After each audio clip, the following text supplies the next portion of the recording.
धन्यवाद आर्यन, आपका बुरहानपुर में मैं स्वागत करता हूँ। मेरा नाम कमरुद्दीन फलक है। मैं यहाँ पर टूरिज़्म और यहाँ की जो ऐतिहासिक डिटेल्स हैं वो किसी हद तक पढ़ा है तो प्रोवाइड करता हूँ। देखिए, बुरहानपुर जो है ये लगभग 10,000 साल पुराना शहर है। इसकी जो पौराणिक मान्यताओं के यदि हम देखें तो यहाँ पर ये ताप्ती नदी के तट पर बसा हुआ है। और ऐसा कहा जाता है कि महाभारत के बाद अश्वत्थामा ने ताप्ती स्नान किया था, वो बुरहानपुर में ही किया था। और उसके बाद उन्होंने फिर भगवान शिव की जो है तो पूजा अर्चना की थी, वो असीरगढ़ में महादेव मंदिर में जाकर की थी। तो ये तो रही महाभारत कालीन बात। बुरहानपुर को रामायण से भी जोड़कर देखा गया है, क्योंकि ये खरगोन के पास बसा हुआ है। और खरगोन में खरदूषण का रथ भगवान श्री रामचंद्र जी ने जो है तो उसका वध वहीं पर किया था। बुरहानपुर में माता सीता को उन्होंने रखा था एक गुफा में। वो गुफा आज भी सीता गुफा के नाम से प्रचलित है। ये भी कहा जाता है कि जब संजीवनी बूटी लेने के लिए हनुमान जी निकले थे तो उन्होंने अपने मामा जी से, जामवत ऋषि से, यहीं पर जम्मू पानी में ही भेंट की थी। तो वो एरिया जो है जम्मू पानी के नाम से फेमस है और वहाँ पर उनकी गुफाएं भी है। ताप्ती तट जो है बुरहानपुर का, ये भृगु ऋषि की तपोभूमि माना गया है, इसलिए इसका जो प्राचीन नाम था वो ब्रग्नपुर था। बाद में नसीर खां फारूकी ने इसे बुरहानपुर कन्वर्ट किया। और ये जो बुरहानपुर नाम आया है, ये नसीर खां फारूकी के जो धर्म गुरु थे बुरहानुद्दीन गरीब, तो उनके नाम से हो गया। तो इस प्रकार है। देखिए, अब हिस्ट्री की बात करें हम, ये तो हमारी पौराणिक मान्यताएं हुई। यदि हम इतिहास की बात करें तो इसका जो लिखित इतिहास हमें मिलता है वो ये है कि यहाँ पे कुषाणों का शासन रहा। कुषाणों के बाद राजपूत शासन कायम हुआ। यह टक राजपूतों का शासन था। 400 साल तक के टक राजपूतों ने यहाँ शासन किया। उसके बाद अलाउद्दीन खिलजी आते हैं 1295 में। अलाउद्दीन खिलजी एक बहुत बड़ी सेना इकट्ठी कर रहा था मंगोलों से लड़ने के लिए। और उधर दिल्ली साइड जो तो जफर खान मंगोलों को टक्कर दे ही रहा था, जो कि अलाउद्दीन खिलजी का ही सेनापति था। लेकिन अलाउद्दीन खिलजी बहुत बड़ी सेना इकट्ठी करके जब बॉर्डर पर पहुंचा तो देखिए, मंगोलों को भारत में अलाउद्दीन खिलजी ने घुसने नहीं दिया, इसमें कोई शक नहीं है। तो पूरा क्रेडिट जो है तो किंग को ही जाता है। लेकिन उसमें राजपूतों का, मराठों का, इन सब का बहुत बड़ा योगदान है। और उसमें बुरहानपुर भी का भी बड़ा योगदान है, क्योंकि पूरी की पूरी सेना दे दी गई थी अलाउद्दीन खिलजी को। किला खाली हो गया था। फिर यहाँ पे गुजरात से आशा अहीर आए, उन्होंने लीज पर लिया था सिरगढ़ को। आशा अहीर को नसीर खां फारूकी ने धोखे से मार डाला था। ये 1396 की घटना है। और उसके बाद यहाँ पर जो है तो फारूकी शासन स्थापित हो गया। 200 साल तक बुरहानपुर खानदेश और बरार की कैपिटल रहा फारूकी शासन में। 1601 में यहाँ पर जलालुद्दीन अकबर आता है और उसके बाद से यहाँ पर मुगल सत्ता स्थापित हो जाती है। ये सत्ता 1707 तक रहती है। फिर यहाँ विद्रोह हो जाता है और ये निज़ाम के हाथ में चला जाता है बुरहानपुर। निज़ाम के बाद मराठास के बाद जो है तो पेशवा वगैरह सब रहे। उसके बाद ईस्ट इंडिया कंपनी का शासन स्थापित हो गया। ईस्ट इंडिया कंपनी के बाद ब्रिटिश क्राउन लागू हो गया।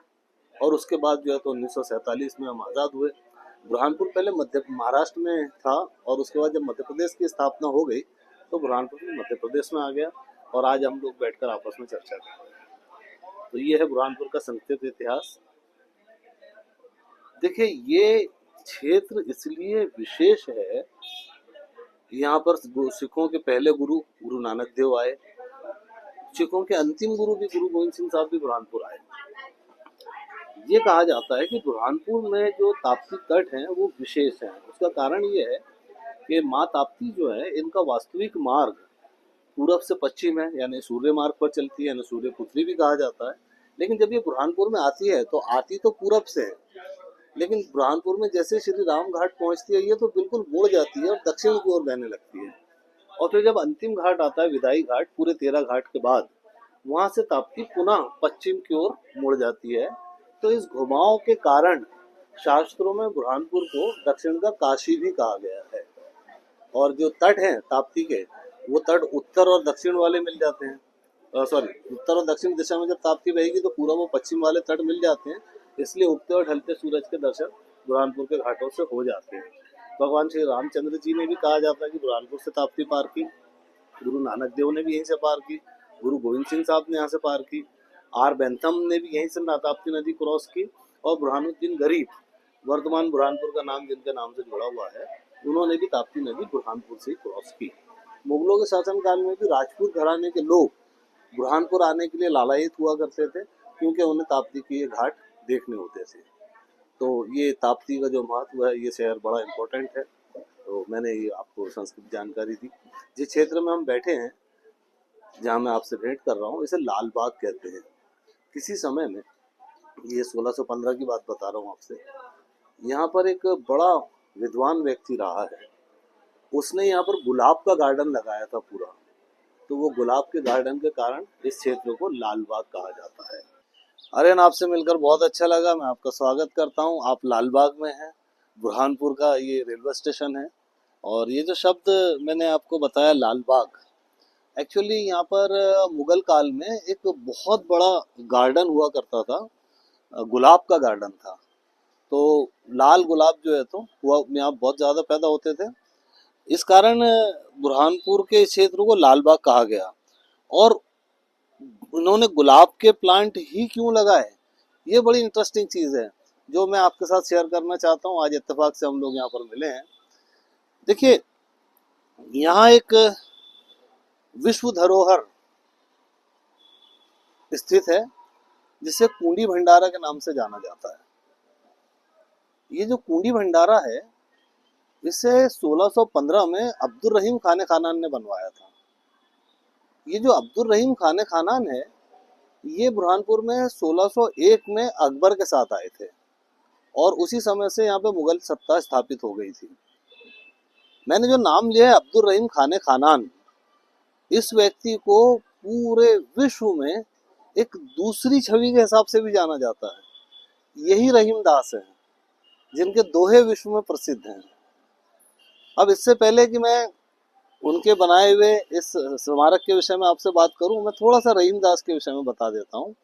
जिस समय गोस्वामी तुलसीदास चित्रकूट और वाराणसी में गंगा तटों पर रामचरितमानस की रचना कर रहे थे, उसी समय बुरहानपुर में एक महान ग्रंथ लिखा जा रहा था जिसे पूरा विश्व मदनाष्टक के नाम से जानता है।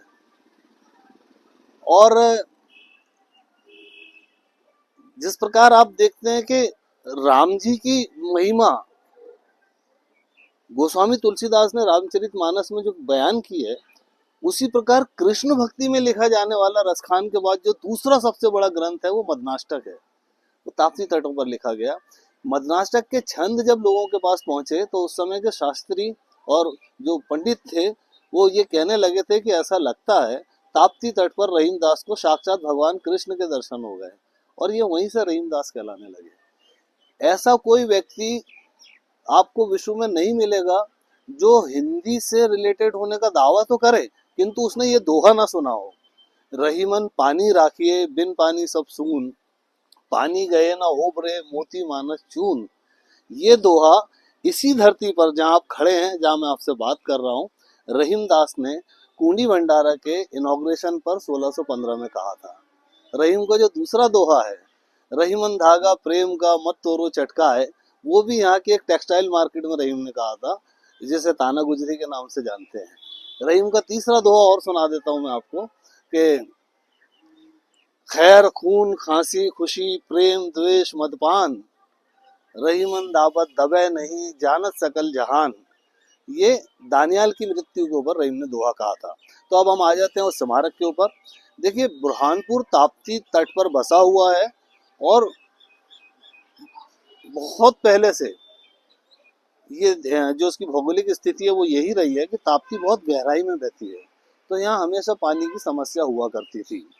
रहीमदास ने ये देखा कि आसमान से जो बारिश हो रही है उसे मानव द्वारा रोकने के जो प्रयास, बारिश के नहीं पानी को संभालने के जो प्रयास किए जाते थे वो ये होते थे कि कुएं खोद दिए जाते थे, तालाबों में पानी इकट्ठा कर लिया जाता था, और छोटी छोटी नदियों पर स्टॉप डैम बनाए जाते थे। तो ये वो पानी था जिसे हम समुद्र में जाने से, बड़ी नदियों में जाने से रोक रोक कर अपना काम चलाते थे, है ना। रहीम ने इससे आगे एक कदम और सोचा।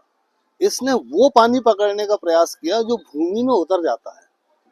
फिर ये सतपुड़ा पहाड़ पर आए और 80 फीट नीचे जाकर, उस समय 1615 की बात कर रहा हूँ, जब इनके पास लेजर टेक्निक नहीं थी, इन्होंने सुरंगें बनाई और उस पानी का भंडारण किया और फिर उस पानी को शहर तक लाया। शहर क्योंकि पहाड़ से नीचे है, और इस एंगल से इन्होंने, मतलब ऐसा इनका जजमेंट परफेक्ट रहा है कि एक पॉइंट से दूसरे पॉइंट तक के ये 80 फीट नीचे टनल खोद रहे थे, उसके साथ साथ जो है तो उसका लेवल भी मेंटेन कर रहे थे। इस प्रकार पूरे 6-7 किलोमीटर तक इन्होंने सुरंगें खोदी पानी की, और शहर में आते आते पानी बिल्कुल ऐसा जमीन पर आ गया।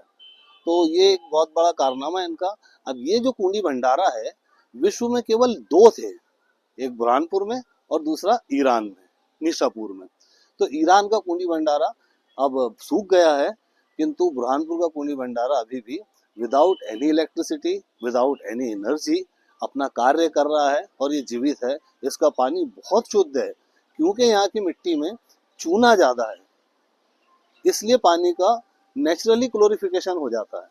और रहीम ने जो अपने दोहे में बात कही थी, बिन पानी सब सून, पानी गए न ओबरे मोती मानस चून, तो वो जो शब्द है चून, वो यहाँ के चूने को देखकर ही रहीम ने अपने दोहे में कहा था। तो यह कुंडी भंडारा, इसको आप देखिए, और अब इसको विश्व विरासत का दर्जा मिल गया है, तो अब इसका विकास और तेजी से होगा। पूरे बुरहानपुर में जो है तो इसका पानी फैलता था। पहले इसे खूनी भंडारा भी कहा जाता था। आपने वहाँ पे बोर्ड पे लिखा देखा होगा, पुराने बोर्ड पे खूनी भंडारा भी लिखा है जी। उसका कारण ये है कि हमारे यहाँ एक बड़े विद्वान हुए हैं, पंडित त्र्यंबक राव जर्रा। उन्होंने इसका नाम खूनी भंडारा सजेस्ट किया था। मतलब ये ऐसा नहीं है कि वो कुछ हॉन्टेड प्लेस है या वहाँ कुछ मर्डर हो जाते थे, ऐसा बिल्कुल भी नहीं है। पंडित त्र्यंबक राव जर्रा ने एक मरतबा अपने संबोधन में ये कहा था कि ये जो हमारा पूरा नगर है बुरहानपुर, ये एक शरीर के समान है, और इसके नीचे भूमिगत जो जल प्रणालियां बनी हुई है, जो नसें हैं चारों पूरे तरफ, तो वो जो सुरंगें हैं वो नसों के समान है, और उनमें बहने वाला जो पानी है वो रक्त के समान है। यदि वो रक्त बहेगा नहीं तो ये शहर पूरा समाप्त हो जाएगा। और जिस स्थान पर ये पानी जमा हो रहा है वो तो बिल्कुल लीवर की तरह है, यानी वहां पर खून का भंडार होता है, इसलिए इसको खूनी भंडारा कहा जाता था। लेकिन इसकी क्या है, नेगेटिव पब्लिसिटी होने लगी थी, लोग ये साहित्य जानते नहीं थे, तो तरह तरह की कहानियां लोगों ने बना दी थी। तो हमने उसकी नेगेटिव जो पब्लिसिटी थी उसको समाप्त करने के लिए उसका नाम बदलकर अब कुंडी भंडारा कर दिया है। कुंडी भंडारा कर दिया जी। जैसा कि मैं अभी विजिट करने गया था, हमारी लास्ट वीडियो में हमने पूर्ण रूप से कुंडी भंडारा का सफ़र किया और अच्छे से विजिट किया, और देखने को मिला कि वो 1 साल से बंद है। हाँ, उसमें वो समस्या ये हुई थी बारिश में, ये जो भूमिगत इसकी कुंडियाँ जो सुरंगें हैं, उसमें एक कुंडी धंस जाने के कारण जो पानी है वो स्टॉप हो गया था। और जहाँ पर लिफ्ट आपने देखी होगा ना, लिफ्ट से जो नीचे उतरने का स्थान है, तो वो पानी ऊपर रुक जाने के कारण उसका लेवल बढ़ गया, तो वो लिफ्ट नीचे तक जा नहीं पा रही थी। अब बहुत जल्दी जो है तो उसकी अब रिपेयरिंग हो गई है, तो अब बहुत जल्दी उसको खोल दिया जाएगा। तो उसमें रिस्क था, इसलिए उसको बंद करना पड़ा था, और वो बड़ा काम था क्योंकि 80 फीट नीचे कुंडी धंस गई और पूरा पानी ब्लॉक हो गया था। आपने मुझे बिल्कुल प्रॉपर जानकारी दी और इतिहास के पन्नों पे आपने नज़र दौड़ाई। आप बहुत बहुत धन्यवाद, पुनः धन्यवाद आपका कि आपने मुझे संपूर्ण जानकारी दी बुरहानपुर के बारे में। और कुंडी भंडारा, जिसे कुछ समय पहले खूनी भंडारा कहा जाता था, और खूनी भंडारा क्यों कहा जाता था ये आपने पूर्ण रूप से दर्शकों को बताया और मुझे बताया। आपका बहुत बहुत धन्यवाद। जी धन्यवाद, पुनः पधारें आप। जी।